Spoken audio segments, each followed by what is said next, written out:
I am going to fulfill another request today. I haven't done one of those in a while. Someone asked me to do ribs, and I've been thinking about it, and then this kind of odd convergence of ideas happened. I was watching reruns on the Food Channel, and Anne Burrell in her show did ribs, and Robert Irvine in his show did ribs, and so I thought, okay, it's time to do ribs. I'm going to use the best ideas, or the ideas that I like best, from both of their two shows. But I also did some research. What's the best kind of rub to use? What's the best barbecue sauce to use? Well, the best are sauces and rubs that you make yourself. So I'm going to show you that as well. And I'm also going to make coleslaw as a side dish, but I think I'm going to do that as a separate video because the two combined would be too long. So let's start off by talking about the rub. First of all, I want to show you these. These are some of the things that I already have. My blackened salmon seasoning. This is a pork rub that I bought. I like this. This is Old Bay seasoning, but it has a spicy hot flavor. If you like things spicy hot, you'd like this. I am going to use some of this in my own rub, but not a lot. I like the flavoring, I just don't like the heat. This is kind of hot too. This is Creole seasoning. So these are different things that I either bought or that I made myself. I'm going to make my own rub today from recipes that I found on the internet. So last night before I went to bed, I measured out all my ingredients to make it easier for me today. I mentioned Old Bay. There's the Old Bay seasoning. I'm going to use some of that in my rub. So these are the ingredients for my rub. Let's get started. Okay, let's start building my rub here. I have 1/2 cup. This is 60 grams of paprika. This is regular paprika, not smoked paprika. I have 1/4 cup, 50 grams of salt. I'm using kosher salt. I don't know that it matters. To me, NaCl is NaCl. Salt is salt. Then I have 1/4 cup, this weighed 40 grams of celery salt. This was one of Anne Burrell's favorites. 1/2 cup, 90 grams by weight, of brown sugar. And then 1/2 cup, 80 grams of garlic powder. And I mentioned that I like the Old Bay. I'm going to use a small amount of Old Bay. This is 1/2 tablespoon of Old Bay seasoning and 1/2 tablespoon of ground cumin, 1/2 tablespoon of ground coriander, 2 tablespoons of ground cinnamon, and then finally 1 tablespoon of ground mustard or dry mustard. This is that Coleman's mustard. Okay, that's all my ingredients. Just want to mix this up. This is going to make more rub than I need. So I'm going to get this mixed up and get all the lumps out of this. Then I'll be ready to start prepping my racks of ribs. I have some racks of spare ribs here. I thought I had bought 2. I ended up with 3 in this package. And what I want to do, something that Irvine recommended, there's this silver skin on the inside. If you get underneath there with a knife, you can start to separate it. And you want to pull all this membrane off. If it doesn't pull off, you can cut it off. This is something he recommends doing. So it's going to take me a few minutes to do this all 3 of these. So there's what I removed, this big piece of silver skin that was underneath this. You just basically get a hold of it and then you just rip and it'll tear. As far as the size of these racks, the package of 3 racks was nearly 10 pounds. So I know these are over 3 pounds each. That's about 1.5 kilograms per rack. I put a piece of plastic film down on my counter, on top of which I'm going to put one of my pieces of rib, my spare ribs, and I have my seasoning mix here, and I'm just going to sprinkle that liberally on top. rub that in. I use putting rubber gloves here. Put rubber gloves on because this has cayenne pepper in it. I don't want to accidentally rub my eyes later and get cayenne in my eyes. Okay, and then lift the plastic up.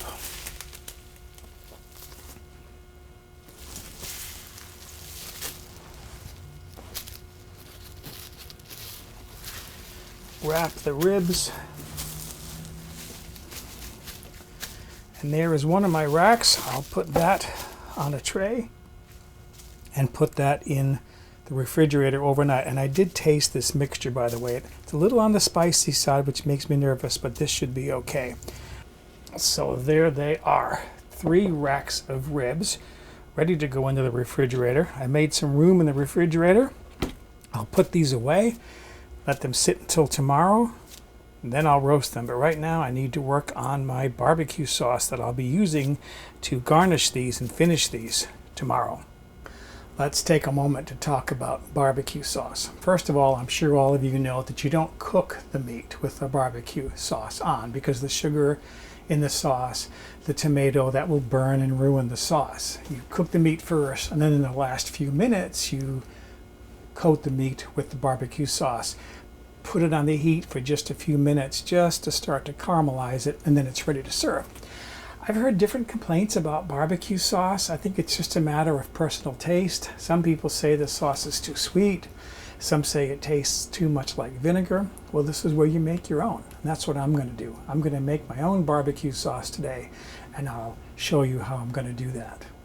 I'm going to assemble my barbecue sauce right inside of a pan because it's all going to be cooked in the pan. What I have here is 1 cup, 237 milliliters of apple cider vinegar. I'm only going to put about half of that in there to start. I can come back and add more of that later. Because I'm not too fond of the flavor of vinegar, I'm going to cut it with some bourbon. So this is 1 cup, 237 milliliters of bourbon. And again, I'm going to start off with about half. If my sauce is too thin, what can I do? But if it's too thick, I can always water it down a little bit. Okay, so and then I have 3 to 4 cloves of garlic here that I'm going to crush in there. Depending upon the size of your garlic, 3 to 4 should be enough. Rather than using ketchup, which I like on French fries, but I don't care for it on meat, I'm going to be using about half of one of these cans of tomato paste. So I get some tomato flavor, but not that ketchup flavor. And then I'm going to add a tablespoon of, roughly, nice big tablespoon, maybe a little bit more because I like this. This is Dijon mustard. I'm going to be putting in about a teaspoon of Creole seasoning. This has a spicy flavor to it. So that'll add some heat. Then I have here 1/4 cup packed, or 45 grams of brown sugar. And then finally I'm going to add some Wright's liquid smoke. This will give me a bit of a smoky flavor. Maybe a teaspoon of this. This is rather strong. A little goes a long way. I'm going to mix this up, put this on the stove, and then simmer this for maybe 10-15 minutes. So I've got my sauce here cooking over medium heat. It just come up to the boil, so I'm reducing the heat to low. And I'm going to simmer this for 15 minutes. And I'm going to stir this often because that tomato paste could scorch in the bottom. If I find that this is too thick, and so far it's looking okay, I can water this down with a little bit of bourbon or my cider vinegar that I have set aside. I did taste this for salt. This has got a kick, and it's that Creole seasoning. So I'm not going to add anything more to this. If anything, I might water this down a little bit. There it is, my barbecue sauce. I did add the remainder of that vinegar and the bourbon that I had measured out. It's just thick enough. I love the flavor. I mean, the people who know me know that I like balanced flavors. You can taste a little bit of the sweetness in it, but it's not cloyingly sweet. You can taste some of the vinegar. You can taste some of the woodiness from the bourbon. It's a really nice blend of flavors. Got a bit of a kick to it from that Creole seasoning. This is an excellent, excellent barbecue sauce. I think I found my favorite recipe for barbecue sauce. So I'm going to refrigerate this now. Tomorrow, I'll cook my ribs. I'm ready to start roasting my spare ribs. I looked at the two recipes again that I started from. Anne Burrell roasted her spare ribs at 300 degrees Fahrenheit.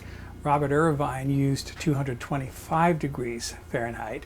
They both had 2 racks of spare ribs. I have 3. I'm thinking 250 degrees Fahrenheit for 2 hours. That's 121 degrees Celsius.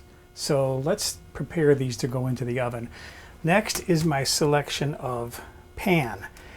Anne Burrell's recipe says to put the racks in a pan, cover it with foil, but try to keep the foil from touching the meat.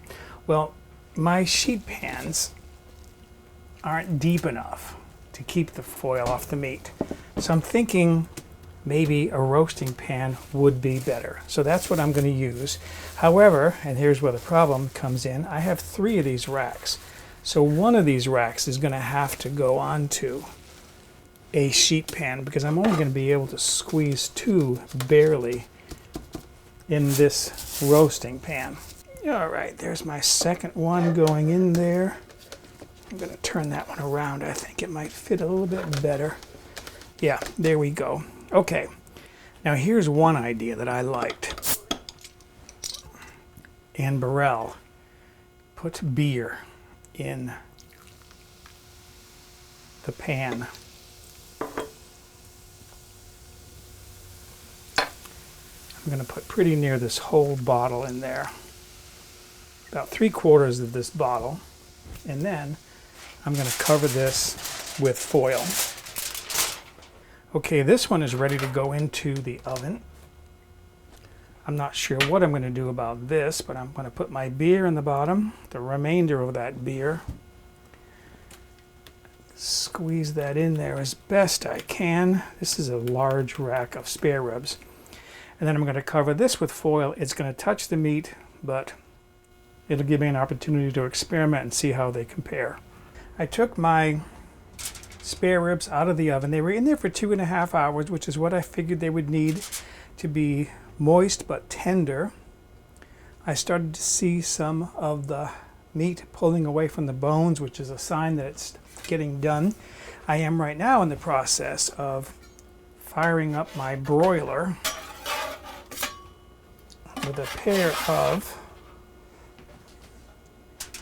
spatulas. This is why it's good to have pairs of things like big spatulas. I'm transferring them to a sheet pan that I've lined with foil. And then, oops, I put some of my barbecue sauce in a ramekin. I'm going to put that on the table. The rest of it is in a bowl here. And I'm just going to lightly dab my meat with barbecue sauce, and I'm going to put this under the broiler for a minute or two, just enough to caramelize this sauce. So there are some of my ribs.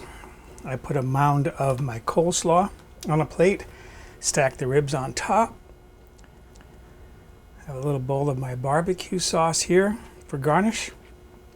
The last step is to see how good this tastes. Oh, looks tender. Yeah, comes right off the bone.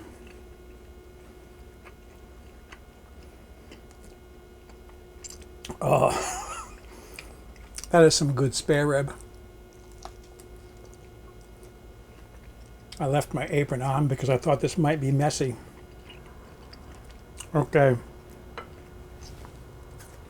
Excuse me. I'm going to wipe my hands here and my lips. I'm going to go enjoy a late lunch. For a printable PDF copy of this recipe with step-by-step photographs, visit my website, mobilehomegourmet.com, and look on the home page or in the recipe archive.